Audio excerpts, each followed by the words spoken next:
Chers abonnés, bonjour. Je reviens vers vous avec le thème de ma première minute philosophique qui s'intitule « Tolérance et différence ».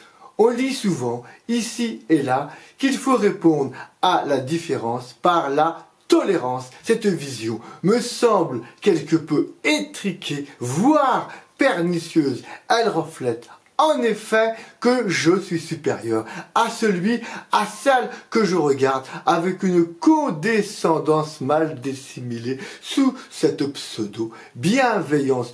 Quand on parlait de tolérance à Sacha Guitry, il répliquait « Tolérance, mais il y a des maisons pour cela ». Comme quoi, tout le monde ne se chauffe pas au même bois dans ces maisons-là. Ici, je parle de notre maison commune, la Terre. J'avoue m'y sentir très intolérant face aux indifférences entre les humains. Je suis plutôt enclin à aimer la différence qu'elle a tolérée, car elle constitue notre richesse.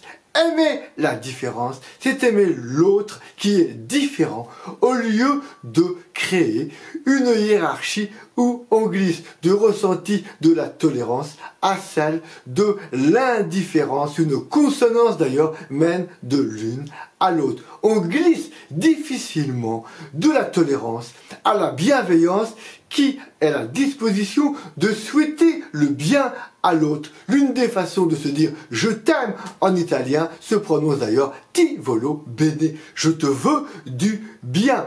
La bienveillance serait donc non pas la tolérance, mais une forme d'amour universel, agapé, comme on dit en grec. Cette vision rejoint celle de notre pape François dans son encyclique Fratelli Tutti, tous frères. Bonne lecture bienveillante et non plus seulement tolérante, chers abonnés. Et à très bientôt, comme d'habitude.